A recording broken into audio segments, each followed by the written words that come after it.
Good morning, everyone. Caleb Vernier here. Starting a new YouTube page, C2C Outdoors. So,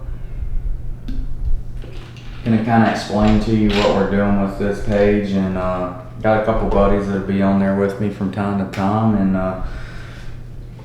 go over my bow setup for 2022 deer season, and may talk a little bit about the plan for 2023, but we'll get more into that later. So I started building my own arrows about almost a year ago. Working on it, gave me a little hobby to mess with, and then I bought a camera, so I said, I'll try all that out and try to film some hunts, stuff like that. So just kind of go through my bow here. So this is the Matthews V3X 29-inch axle to axle. So for strings, I have gas strings. I got them dialed in now. I had a little headache with them at first. I know a lot of people, it's a very reputable string company. Me personally, if you have the ability to take your bow to your shop or do it yourself, who knows, some of y'all may be able to do that, and build your strings there, I recommend doing that. It can come straight off the stretcher, straight on the bow, and any problem can be diagnosed immediately, not after you shot a couple hundred shots. So for a sight, I got the black gold dual track. That's what I'll be shooting for deer season. I do have a dialed sight coming in, but that'll be for Total Archery Challenge, and that'll go on my other bow for Total Archery Challenge in 2023.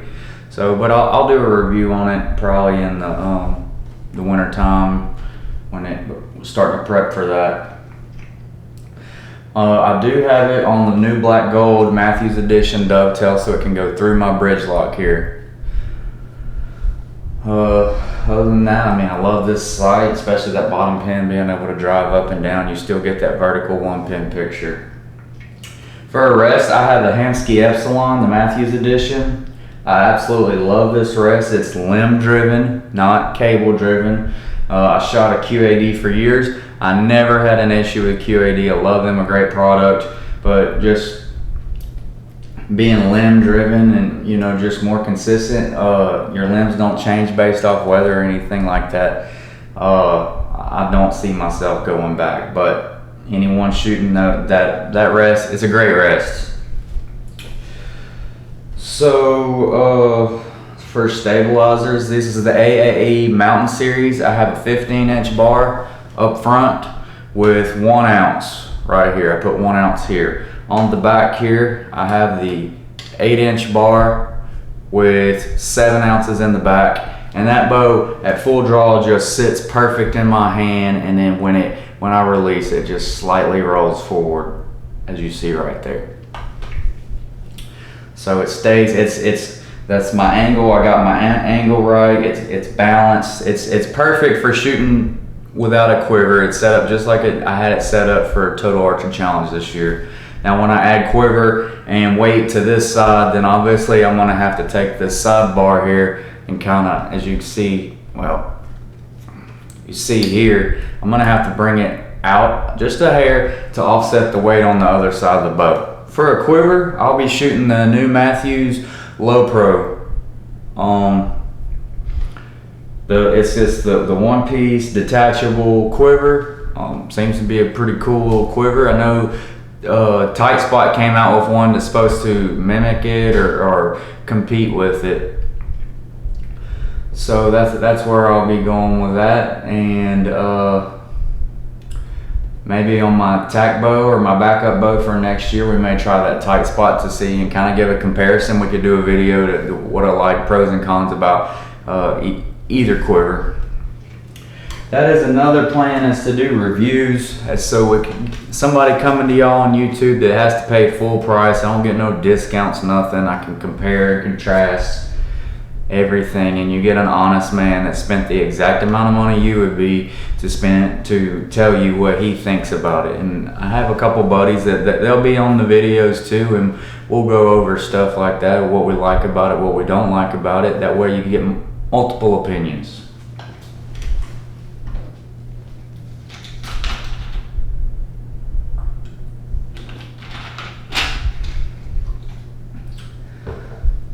So on my site, I have set my first and second axis.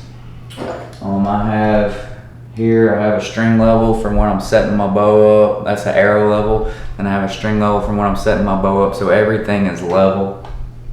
And then for setting my first and second axis, this is the Hamskea Gen 2 Pro. That's the third axis level, and seems to have worked for me, and got a lot of recommendations on it, so that's what I'm going to recommend. Hamskea's just seems to be above and beyond. Before I forget, for release this year, I'll be shooting a Scott Sigma handheld release. I love it. I do next year want to try out either the Nock to It, which is a 2-finger Carter Wise choice built for John Dudley, and I want to try the actual Carter Wise choice, which is a 3-finger to mimic this.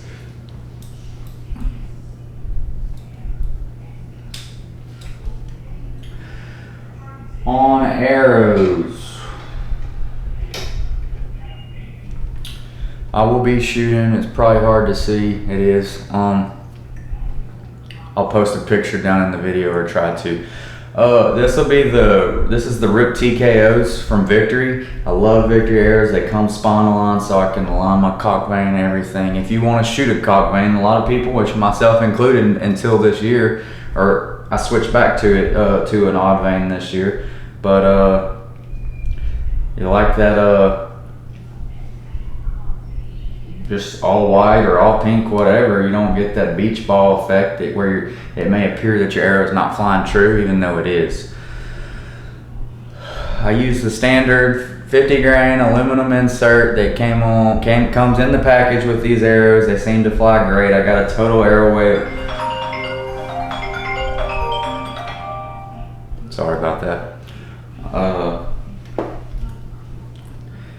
Total arrow weight right around 454 grains. I'm not shooting a lighted Nock, as you see. I'm shooting the standard AAE Nock that comes with Victory. It's like 9 grains, I believe, if that. For fletches, I'm shooting the AAE Max Hunters, and yes, I did get those from Elk Shape because he has a better price than AAE, in my opinion. So, and this is a broadhead that we're going to test, so I'm not going to get into it. If you've seen this broadhead before, you know exactly what it is. But I got 4 or 5 other broadheads that we're going to test as well, so I'm not going to get into that. I'll make a later video just talking about, hey, this is what I expect out of this broadhead or that broadhead, and what we're going to do going forward, and how we're going to test them. And then you'll get videos testing them one at a time so you can see the performance compared with a field point. I have already paper tuned my bow, so if there's any broadhead tuning, it should be pretty minute. All these arrows, they have a true helical, a left helical, a hard left helical on them. I like a left helical. Not saying right helical's wrong, but most bowstrings clock left coming out of the bow. So before tuning anything, it just made sense to me if they're clocking left, why do I want to make them spin right? And I'm sure somebody else will argue that in the comments at some point. I really don't care. That's just my opinion. That's what I'm going to shoot. It works for me. You shoot what works for you. But it's just an idea of why I shoot left helical. On my single bevels, I do shoot a left bevel. Therefore, I'm going to shoot left helical anyways. If you're shooting it, I don't care what, even if your arrow's clock left, if you're going to shoot a right bevel, shoot a right helical. Double bevel, it doesn't really matter. So other than that, I got a few arrows here that I'm going to build for a buddy. They're almost built all the way, but I'll have to square them off and fletch them up. And I may make a video of me doing that. Just anything y'all would like to see tested, just leave a comment down below. I've got some Nocks, Nocturnal Nocks versus my buddy has a company he's been working with. We're gonna test those. Another thing we could test, we got plenty of fletchings to test the difference in. I'm shooting these Max Hunters compared to the Max Stealths simply because they weigh a little bit less, so it helped me out and get my FOC where I wanted to. I wanted to stay in that 15 to 18% ballpark, and I was cutting it close with the AE Max Stealths. Other than that, you know, we'll kind of wrap this video up, and when it gets after deer season, we start building arrows for Total Archery Challenge, because we do plan on attending a Total Archery Challenge in Oklahoma and Texas next year. Those are both on the list of what we want to do. So when we get to that point, you know, I'll do my arrow builds for you. If my buddies change theirs, we'll show you their arrow builds. And another thing we will be doing is just after our testing, we'll have just kind of a conversation piece where it may be another video where we just tell you the pros and cons, what we like, didn't like about each product. But as of right now, that's all I got. And thank everybody for listening to this kind of introductory video, and we'll try to get y'all some content up on YouTube and help us grow as we learn how to do this editing and all that good stuff, and hopefully get a deer dead on camera this year. Have a good day, everyone.